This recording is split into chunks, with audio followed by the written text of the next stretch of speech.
सुप्रभात बच्चों। हिंदी की कक्षा में आपका स्वागत है। हमने पिछली कक्षा में नई कहानी प्रारंभ की थी, बकरी 2 गांव खा गई। यह कहानी पाठ 5 से ली गई है, जिसके लेखक श्री हरि कृष्ण देवसरे जी हैं। इस कहानी में अब तक हमने पढ़ा कि एक किसान आगरा की सड़कों पर रोता हुआ घूम रहा था और कह रहा था कि हाय, बकरी 2 गांव खा गई। लोग परेशान थे कि ये कैसे हो सकता है, भला बकरी गांव कैसे खा सकती है। अंत में जब यह खबर बादशाह अकबर के पास पहुंचती है तो वह उसे दरबार में बुलाते हैं और देखते ही उस व्यक्ति को पहचान भी लेते हैं। बादशाह अकबर को याद आता है कि कुछ समय पहले वह वेश बदलकर गांव जाते हैं। जब वह थक जाते हैं तो वह एक किसान जो गन्ने के खेत में काम कर रहा है उससे गन्ने का रस मांगते हैं। वह रस पीते हैं जो कि अत्यंत मीठा होता है। बादशाह अकबर रस पीकर बहुत खुश होते हैं क्योंकि उन्होंने कभी भी इतना मीठा रस नहीं पिया। वह किसान से रस की तारीफ करते हैं तो किसान बताता है कि यह तो एक ही गन्ने का रस है। किसान कहता है कि हमारे बादशाह बहुत अच्छे हैं, उनका दिल बहुत साफ है, जिस कारण गन्नों में इतना रस है। बादशाह यह सुनकर भी हैरान रह जाते हैं कि किसान सिर्फ इस खेत का लगान 25 पैसे ही देता है। बादशाह अकबर मन ही मन सोचते हैं कि जैसे ही मैं आगरा जाऊंगा उसका लगान बढ़ा दूंगा। जाते जाते वह 1 लोटा और रस मांगते हैं। किसान लोटा लेकर जाता है, परंतु इस बार लोटा रस से नहीं भरता। एक एक करके वह 4 गन्ने तोड़ता, परंतु लोटा रस से नहीं भर पाता। वह कम रस का लोटा ही बादशाह अकबर को दे देता है। बादशाह अकबर हैरान हो जाते हैं, इतना कम रस क्यों लेकर आए हो। यह कहानी अभी तक हमने इतनी पढ़ी थी। इसके बाद की कहानी हम पढ़ेंगे। इसके पश्चात कुछ नहीं हजूर, लगता है अकबर बादशाह की नीयत बिगड़ गई है, उसी का असर है। तो हमने यहाँ तक इस पंक्ति पर पढ़ा था और वह व्यक्ति कहता है, हजूर हो सकता है बादशाह अकबर की नीयत में खोट आ गया है या उनकी नीयत बिगड़ गई है, इसी कारण यह जो लोटा है रस से नहीं भर पाया है। इसके पश्चात अकबर को लगा जैसे किसी ने उन्हें आसमान से जमीन पर पटक दिया हो। आदमी की नीयत में फर्क आने से क्या पेड़ पौधों पर भी असर पड़ता है।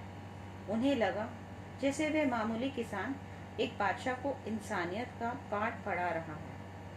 जहाँ नीयत अच्छी है वहाँ बरकत होती है, भंडार भरा रहता है। आप इस पंक्ति को रेखांकित कीजिए, ये बहुत महत्वपूर्ण पंक्ति है। जहाँ नीयत अच्छी है वहाँ बरकत होती है, भंडार भरा रहता है। लालच और छोटापन आदमी को कभी सुखी नहीं बनाता। यहाँ लेखक कहते हैं, बादशाह अकबर किसान की बात सुनकर घबरा जाते हैं। उन्हें लगता है जैसे उनके मन की बात को या उनकी चोरी पकड़ी गई है। उनके मन में जो था वह किसान को कैसे पता चल गया। किसान कहता है, व्यक्ति की नीयत का असर पेड़ पौधों पर भी पड़ता है। अचानक से बादशाह अकबर को लगता है, इस किसान ने तो मुझे इंसानियत का पाठ पढ़ा दिया। मनुष्य के अंदर नैतिक मूल्य अवश्य होने चाहिए। नैतिक मूल्य का आधार पवित्रता, न्याय और सत्य है। हमारे अंदर से जो सही और गलत बताने की आवाज़ आती है उसे नैतिक कहा जा सकता है, अर्थात हमारा अंतर्मन। बादशाह अकबर ये समझ गए कि कहीं ना कहीं उनके मन में लालच उत्पन्न हो गया था, जो कि गलत था। और बच्चों, गलत का परिणाम तो गलत ही होगा ना। इन पंक्तियों के माध्यम से लेखक यह समझाने का प्रयास कर रहे हैं कि यदि नीयत अच्छी होगी तो बरकत होगी, खजाने भरे रहेंगे और हमें कभी भी किसी भी चीज़ की कमी नहीं होगी। लोग हमारा सम्मान करेंगे।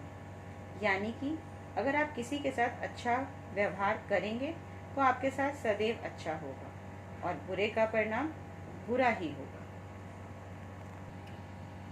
अकबर ने कहा, भाई तुम जानते हो मैं कौन हूँ।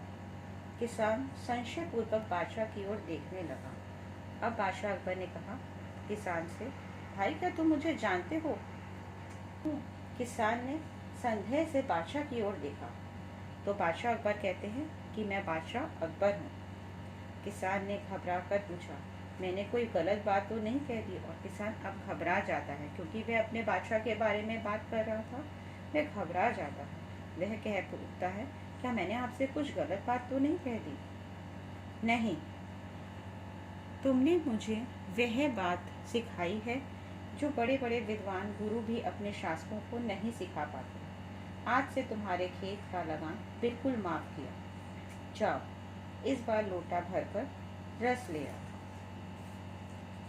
बादशाह अकबर कहते हैं, तुमने जो मुझे सिखाया, यह सीख तो मुझे बड़े बड़े ज्ञानी व्यक्ति भी नहीं दे सके। आज बातों ही बातों में मैंने तुमसे बहुत बड़ी बात सीख ली। बादशाह अकबर कहते हैं, आज से तुम्हारा लगान माफ कर दिया। जाओ, अब एक लोटा भरकर रस ले आओ।